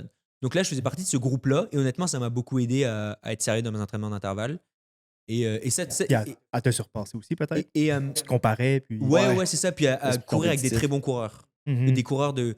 bah, donc après mon marathon d'Ottawa en 3h45, là, à part il y a la semaine dernière quand j'ai couru un marathon, j'ai jamais recouru de marathon. J'ai couru des ultramarathons, donc des 42 et plus, Ouais. mais j'ai Ça compte jamais, pas, ça j'ai compte jamais pas. fait de chrono sur. Donc là, mon marathon le plus rapide jusqu'à la semaine dernière, c'était Uh-huh. 3h45. Ouais. Puis la semaine dernière, j'ai fait 3h15. J'ai augmenté de 36 Ouais. minutes. Et je pense que je peux encore gagner 30 minutes. Sur un vrai marathon sur route, Oh, nice. OK. ça, maintenant, il faut que je le prouve. Maintenant que c'est dit, il faut que je le Ouais, prouve. c'est ça. Mais, T'auras pas le choix. Là, ouais, là, j'aurais pas le on choix. l'a on tape. Mais donc ouais, je m'entraînais avec ces gars-là. Puis honnêtement, j'aimais beaucoup ça. Puis là, c'était le mardi matin à 6h45, aller sur la piste de McGill. Il y a aussi un truc cool de te lever genre à 5h30, de partir en joggant là-bas, donc faire un 5 kg de warm-up, arriver là-bas avec des gens crinqués, faire ton entraînement, tu rentres chez toi, il est genre 7h45, t'as couru genre 22 kilos, t'es hyper crinqué, tu bois ton café, puis là pour le coup, là, la journée elle commence, puis là t'es comme let's go. Là. Allez. Ouais, ouais. OK. Donc ça c'était vraiment hot. Donc voilà, je m'entraînais, puis j'avais ces entraînements-là quand même qui venaient aussi apporter de la structure, parce que d'avoir un entraînement de qualité une fois par semaine, Après ça, je pouvais faire un peu ce que je voulais, mais j'avais toujours ce rendez-vous-là qui travaille l'anaérobie, les filières d'énergie, les filières de vitesse en fait. Là où je faisais vraiment de la vitesse. Alors que la plupart du temps en montagne, on court longtemps, mais on travaille pas à la vitesse.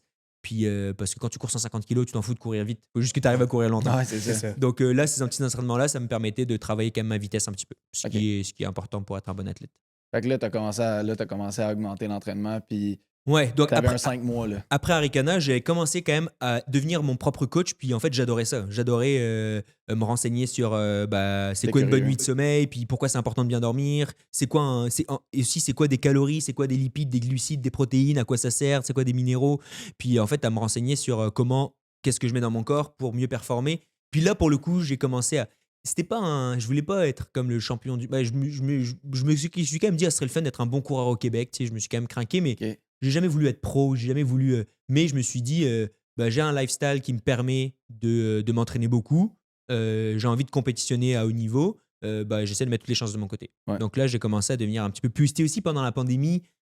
On sortait plus faire la fête, ça aussi, ça fait une grosse différence. Ouais, parce qu'avant ça, quand 2-3 fois par semaine, tu vas boire des bières avec des copains, puis que, ça te scrape et que tu te couches à 2h du matin un peu chaud, c'est tough de te lever à 6 pour aller faire ton entraînement. Là. Donc aussi, cette différence-là, ça a fait du bien. Merci la COVID. Merci la COVID. On l'aime. Quelle chance, hein, quelle chance. Ah oui. Quelle belle époque. On le dira pas assez. Non, c'est ça, on le dira pas assez. Ils sont où nos masques d'ailleurs? Si c'était le fun, c'est aussi les masques tout le temps. Là. Aux masques. Ouais, allez, on remet les masques. Là, je suis nostalgique.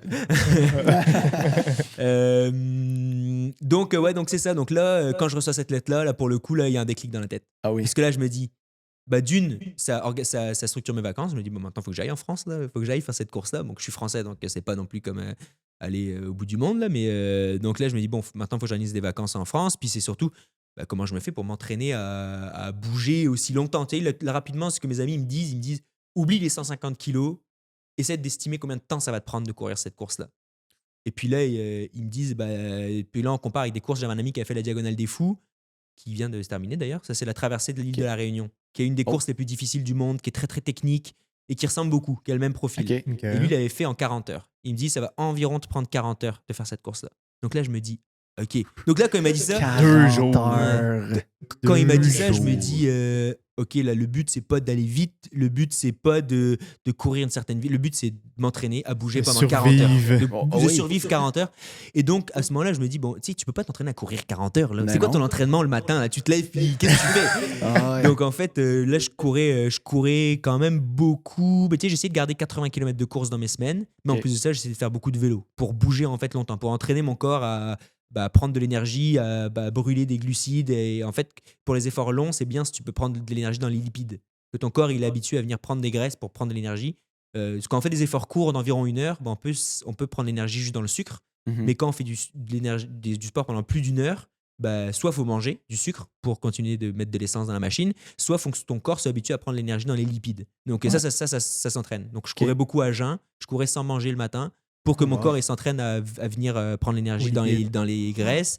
Et en fait, je faisais les week-ends, je faisais des super longs entraînements. Donc, par exemple, je partais en vélo, ça m'est arrivé d'aller à Val-David. Je venais à vélo à Val-David, donc tu fais 100 kilos de vélo. Après ça, je courais dans les montagnes Val-David, je montais Mont King, je montais les trucs pendant 1 heure, 1 heure et demie. Puis après ça, je retournais à vélo. Donc là, ça te fait genre 4 heures de bike aller, 4 heures de bike aller, 2 heures de route, 4 heures de bike retour. Puis là, le retour, là, j'étais là, mais détruit. Je me disais, mais en vrai, c'était, j'appelais ça des funathlons. C'était comme des triathlons, mais le fun. Puis je trouvais ça vraiment cool. Mais là, pour le coup, là, j'étais passé en mode craqué de la vie. Là. Ah oui, hein? Ouais. Okay. Puis c'était pendant une année, en fait, je suis tombé célibataire cette année-là, donc vraiment, dans ma vie. Là. Je suis tombé célibataire au début de l'année 2021. Célibataire et en fait, en parallèle, on avait une business avant. Avec la Covid, on vendait des billets d'événements, donc ça a été tough de garder la business. Donc j'ai commencé à faire de la consultation pendant la Covid. Et début 2021, je suis tombé employé. Je travaillais de 9h à 5h environ. En fait, je 32 heures semaine. Ça, c'était le fun. Puis passer une vie d'entrepreneur à beaucoup travailler à 32 heures semaine, je l'ai vraiment pris au pied de la lettre, le 32 heures semaine. Là, puis j'en faisais pas plus. Puis et célibataire. Donc en fait, je faisais vraiment. T'avais j'avais À vraiment l'extérieur du de la temps, quoi. job, t'avais du temps Ouais, pour. ouais. Et puis honnêtement, je consacrer à ça. faisais du bike le matin avec les copains, on allait faire des tours à vélo, on montait Camille en haut à vélo, puis le soir j'allais courir. Donc je faisais deux entraînements par jour, pas mal. Là. Ok. Mais en vrai, j'étais pas en mode ok, faut que je m'entraîne pour. Je me disais pas faut que je m'entraîne comme un malade pour être bon, c'était juste pour vrai, j'ai du temps, j'aime ça. J'ai une Je le course de fais. 40 heures qui m'attend, donc Ouais. plutôt que de perdre mon temps à écouter Netflix, je vais aller courir, je vais faire ça. Puis j'avais toujours des amis pour aller faire du vélo, pour aller. Donc c'est ça aussi que je retiens de cette période-là vraiment intense. Bah, c'est que c'était tout le temps hyper social. Moi, je suis un gars, j'aime ça être avec du monde et tout. Ouais. Donc, j'étais pas.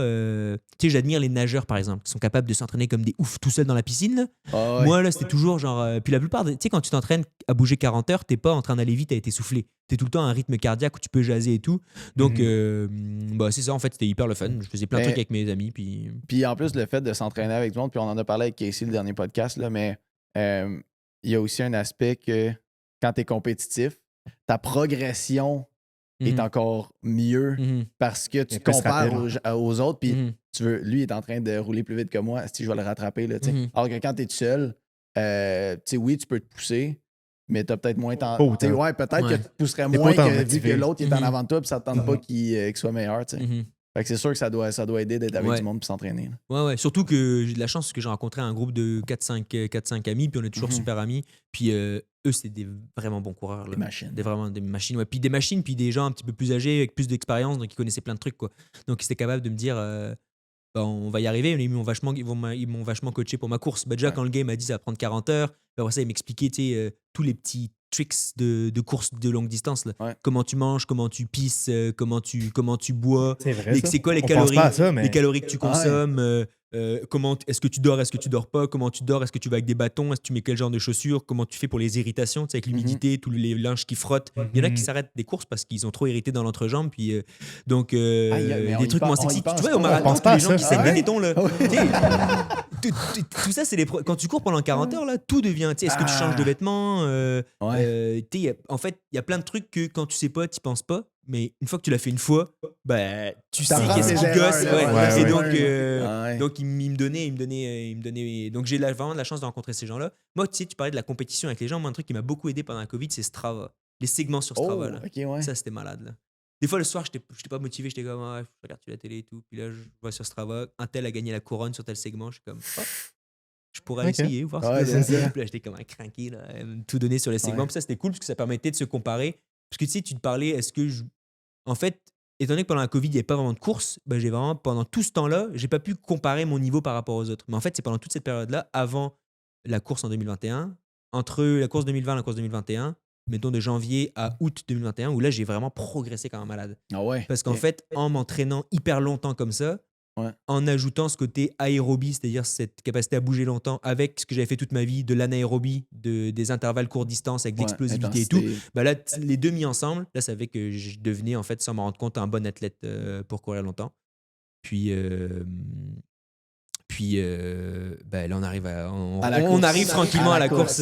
5 mois plus tard. Je sais pas trop Ouais. comment on est dans le temps. Non, ce c'est qui est- correct, c'est bon, c'est correct, c'est bon, on- ça. on n'est Ok, pas, ok. on n'est pas restreint. Parce que je suis généreux là. Non, mais en c'est anecdote. parfait. On aime pour ça. vrai, Ok. pour On vrai, aime les j'aime détails. vraiment ça, à date, Ouais. l'histoire. Fait que là, t'arrives à la course. Ouais. Mais attends, là, t'étais au Québec. Tu t'es préparé pendant 5 mois au Québec ou t'es arrivé un peu plus d'avance pour la course en. Ouais, non, ça c'est une bonne question parce que idéalement, il aurait fallu que je m'entraîne dans les Alpes. Là. C'est Ouais, complètement c'est ça. différent. Tu sais, au Québec, Mhm. au Québec, les trails sont belles, on a des belles montagnes. Moi, j'adore m'entraîner au Québec, mais les montagnes sont pas très grandes et on a un style qui est très sous-bois, forêt. Moi, ce que j'allais faire là, c'était de la roche et des Complètement montées de 1500 mètres de dénivelé. Il n'y a plus d'arbres. Hein? Il n'y a plus d'arbres. Il y a plus d'arbres. Il y a l'aspect Ouais, c'est vent ça. aussi que tu rajoutes, je crois. Oui, Je sais mais pas ça, si- c'est surtout en fait le terrain sur quoi tu mets tes pieds là, qui Ok. joue beaucoup. Au Québec, c'est très humide, racines, roches. Là-bas, c'est sec et c'est de la terre dure et surtout beaucoup, beaucoup de roches à l'infini. Rocailleux. là, Rocailleux. Et puis la grosse descente, c'est qu'au Québec, Mont-Tremblant, je pense, ça fait 700, 800 mètres peut-être de Ouais, dénivelé. quelque chose comme Donc ça. là, tu montes pendant 800 mètres. 800 mètres, ça me prend, mettons, 35, 40 minutes. Puis là, tu montes pendant 1500, 2000 mètres d'un coup. Donc, t'entraîner ton corps à monter de 1000 mètres, t'as ça, puis après ça, t'as la descente, tu descends de 1000 mètres. Puis on n'est pas habitué. La descente, c'est super dur pour les quads, c'est pour les muscles qui te freinent. C'est super difficile. Donc, il y en a qui disent que c'est plus dur, même pour certaines personnes, de descendre que de monter. Ouais. Pour les gens qui ne sont pas entraînés, c'est beaucoup plus dur la descente. Ah ouais, hein? Ouais, ça fait mal, ça fait mal. Nous, on dit souvent qu'une course, ça se gagne en montée, ça se perd en descente. Ah ouais, ok. Ouais. Et donc, en fait, idéalement, ce que font les gens qui sont pros ou qui peuvent faire un peu ce qu'ils veulent, c'est qu'ils arrivent au moins un mois d'avance. Parce que ton entraînement de base, c'est pas grave que ce soit dans un paysage un peu différent, mais ton entraînement spécifique dans les mois avant, c'est bien si tu peux commencer à te faire au truc. Mais moi, je suis arrivé une semaine d'avance. J'ai fait. C'est juste que je travaille. Pas besoin d'être Et je suis arrivé une semaine d'avance, puis on a fait quand même une semaine de rando en montagne avec mes parents. J'ai été faire quelques parties du parcours.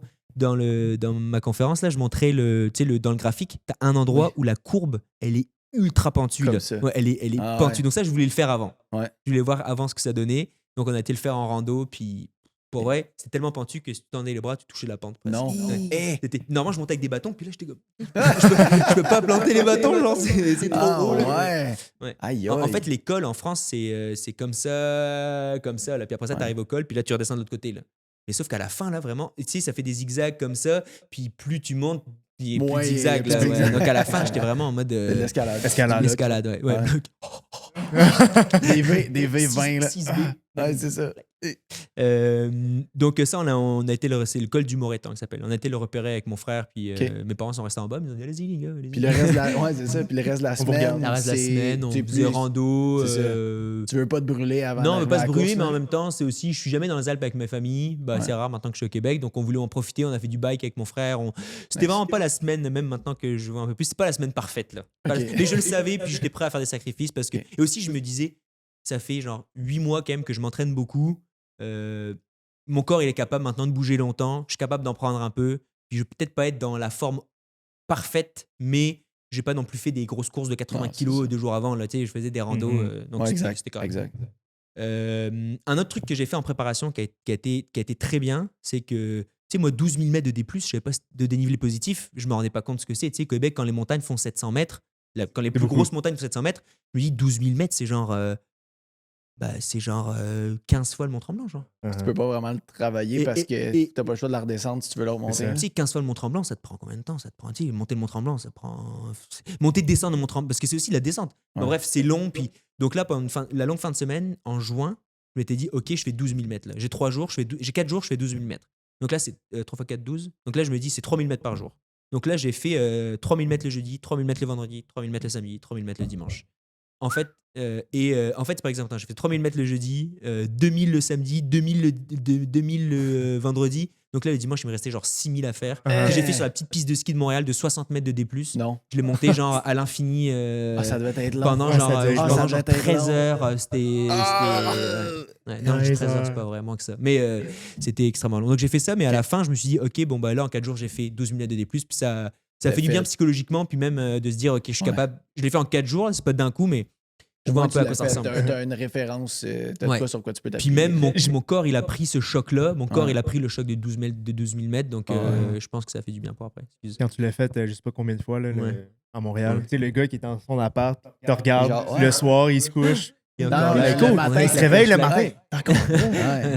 Il mange il a sa pas toast le arrêté. matin, il est genre, OK, il court. Le soir, il est en train de souper. Il est encore là, lui. Je fais ça dans la journée. Je dis ça, je sais plus combien de temps ça a pris, mais c'était long. Okay. Il faisait chaud, c'était une journée, je pense que c'était la fin de semaine de la Saint-Jean. Bon, il faisait chaud. Okay. Donc là, on arrive, je me souviens le matin de la course, puis ça, c'est... donc là, honnêtement, là, j'étais... Bon, bah là, dans les derniers mois, j'avais quand même complètement changé, mais vraiment adapté mes habitudes de vie, et pas en mode... et puis, ça, c'est toujours important, c'était pas...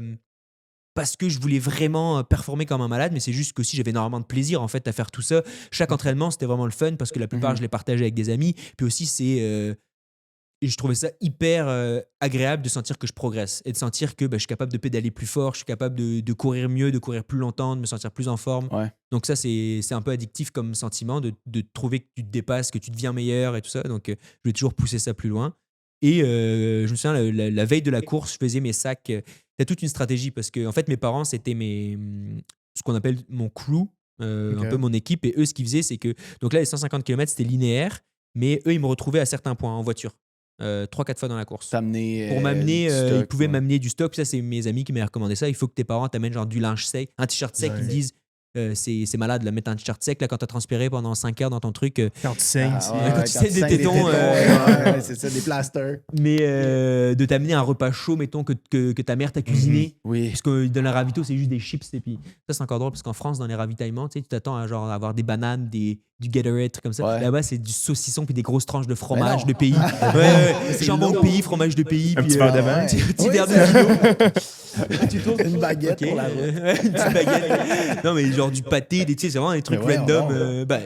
C'est juste que. Un petit pâté fromage, petit pâté 20 avant fromage. de repartir pour un autre 5 heures de course. Mais donc voilà, mes parents, ils avaient. Donc là, je faisais mes sacs avec ma mère. J'ai dit, bon, à cet endroit-là, tu me donnes ce sac-là, à cet endroit-là, tu me donnes ce sac-là. Nan. Donc là, on prévoit ça et tout.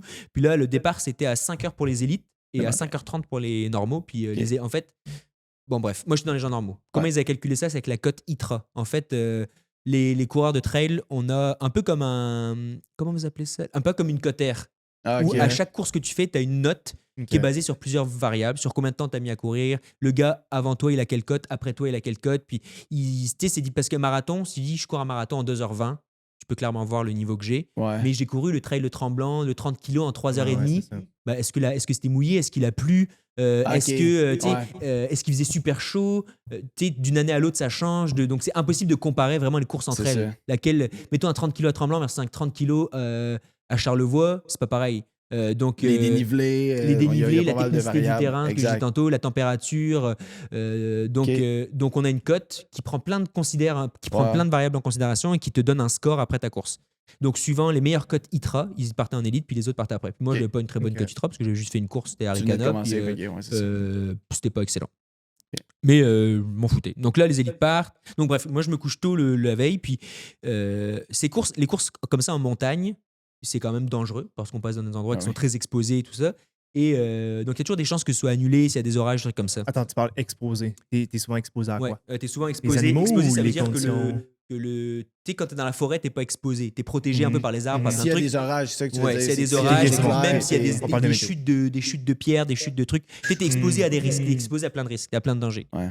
Et donc, il y a toujours des chances que la course soit annulée. Puis je me souviens, malgré toutes les heures d'entraînement que j'avais fait, malgré toute l'énergie que j'avais mis et tout là-dedans, quand même, là, que ça, je m'entraîne Ouais. genre 20 heures par semaine. Je m'entraînais 20 heures par semaine environ, là. C'est beaucoup de temps sur toutes Énorme. ces semaines-là. J'aurais pu faire d'autres choses. Hein. Tu sais, c'est une job à temps partiel pour vrai. Tu Ah peux ouais, faire, exact. tu peux faire un bon Ouais. sideline. Exact. Ben, je me souviens le soir de la course me dire à ma mère, pour un moment, si la course est annulée demain, je pense que je m'en fous. Fait que la gang, vous pensez que c'était fini, mais ça l'est pas. Ça finit pas sec comme ça, puis il y a une suite, ça s'en vient dans 2 semaines. Yes, exact. Comme on vous l'a dit dans l'intro, il y a 2 parties à ce podcast-là parce qu'on a fait une longue conversation avec Théo. Fait que là, on a vu comme son cheminement jusqu'à son aventure.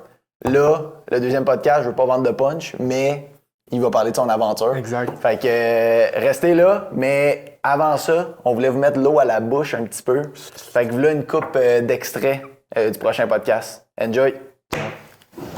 Bon, finalement, merde, le départ a eu lieu, la course a eu lieu quand même. Donc là, je l'ai pris à courir 150 Ouais, c'est kilos. Puis là, honnêtement, je pars en tête. Bon, faut que je finisse, ça va me prendre entre 35 et 40 heures. C'est ce que ça devrait prendre. En fait, je me rends compte que, comme un débutant, je pars à bloc. Quoi. Donc là, au début, c'est la lune de miel. Là, c'est magnifique, magnifique. 17, 18 heures de course, 20 heures de course. En fait 18, 19 heures de course. 18-19 heures de Donc course. quand même, là, c'est déjà une belle balade. Là. Gigantesque. Belle balade. Ah, Et donc là, fin de la lune de miel. Là clairement, c'est la ça commence mentalité à- change, là. je me souviens, je m'assois, puis mon frère il prend mes gourdes, puis il les remplit pour moi. Là, mon frère, il était à bloc. Là. Il était trop content, expérience entre frères et Ouais. tout. Toutes les raisons pourquoi j'ai fait cette course-là, à ce moment-là, il n'y a plus rien. Là. Il n'y a plus rien qui Genre, compte. je demande aux gens, si on va arrêter, c'est parce comment ils font. Bah là, t'es vraiment au milieu de nulle part. Hein. Là, si tu veux t'arrêter. Je me souviens vraiment, tu sais, comme dans les films, là, je sors de la tente, puis là, je vois le soleil qui se lève, je lève le visage vers le soleil, puis là, de prendre la lumière sur ma face, Ouais. c'est quoi? On va repartir, puis on va la finir. Là. On va la finir, la Oh, course. ok. Ouais.